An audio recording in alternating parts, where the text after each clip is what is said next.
मंत्री अमित शाह और सीएम धामी ने बैठक की है। सूत्रों के हवाले से इस वक्त की बड़ी खबर आ रही है। 3 घंटे तक चली है यूसीसी के लिए गठित समिति की बैठक। तो अमित शाह और सीएम धामी की बैठक के निकाले जा रहे हैं कई मायने, जहां उत्तराखंड में बहुत जल्द यूसीसी लागू होने की संभावना है।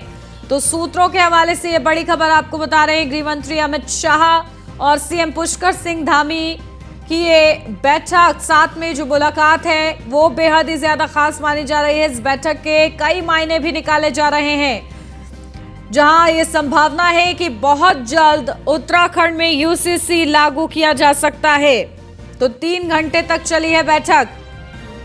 तो उत्तराखंड में जल्द लागू हो सकता है यूसीसी, यूनिफॉर्म सिविल कोड। जहां 3 घंटे तक चली है यूसीसी के लिए गठित समिति की बैठक। अमित शाह और सीएम धामी की बैठक के कई मायने निकाले जा रहे हैं। उत्तराखंड में बहुत जल्द यूसीसी लागू होने की संभावना है।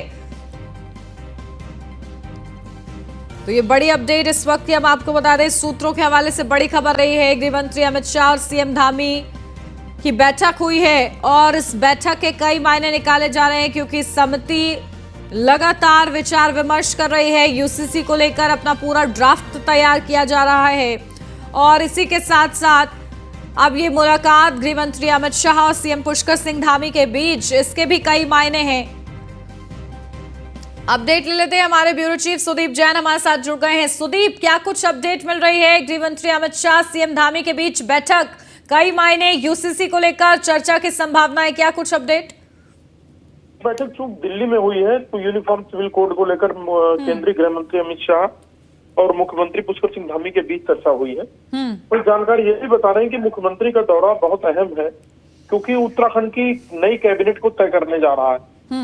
आज उत्तराखंड में कैबिनेट बैठक भी थी जो स्थगित हो गई है, क्योंकि मुख्यमंत्री दिल्ली में है।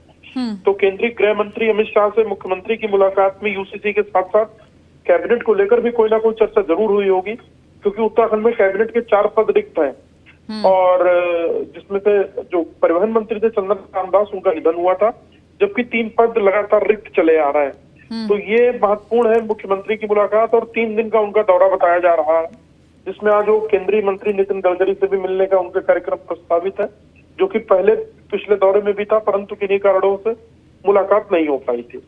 तो माना यह जा रहा है यूनिफॉर्म सिविल कोड जो उत्तराखंड में लागू होना है, जिसकी कमेटी ने ड्राफ्ट दे दिया है, लगभग मतलब अंतिम रूप में है। ये कमेटी अपना ड्राफ्ट राज्य सरकार को देगी, राज्य सरकार इसे सदन में लेकर आएगी। इसके लिए हाउस भी कॉल होना है, चूंकि मानसून सत्र का समय हो ही रहा है, तो माना जा रहा है कि इसी सत्र में उत्तराखंड सरकार अपना यूसीसी का ड्राफ्ट सदन में ला रही है। बिल्कुल। और देखिए, ये बताया जा रहा है कि जल्द ही यूसीसी लागू किया जा सकता है और इसी दिशा में लगातार उत्तराखंड अपने कदम आगे बढ़ा रहा है। जी बिल्कुल, सदन में लाया जाएगा और सदन में जब कोई ड्राफ्ट लाया जाता है तो उसके पीछे मंशा ये होती है कि ये कानून बनेगा, और जब कानून बनेगा तभी वो लागू होगा। तो देखना ये होगा कि कब तक इस पर राज्य सरकार और आगे बढ़ रही है, क्योंकि उत्तराखंड का जो यूसीसी का मुद्दा है ये केंद्रीय मुद्दा हो चुका है। केंद्रीय संगठन, केंद्र के बड़े नेता, प्रधानमंत्री नरेंद्र मोदी, केंद्रीय गृह मंत्री अमित शाह, इसको लेकर एक माहौल की स्थिति में है। और इन सब के बीच देखिए 2024 का लोकसभा चुनाव भी करीब करीब सामने है। सभी दलों का काउंटडाउन शुरू हो चुका है। विपक्षी मिलकर इंडिया बना चुके हैं, तो पक्ष में जो भी सत्ता में है एनडीए, उसने अपने सहयोगियों की संख्या बढ़ाई है।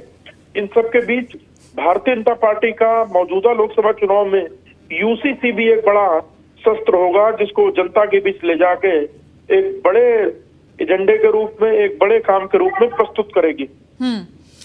ठीक है, बहुत शुक्रिया सुदीप आपका तमाम जानकारी के लिए।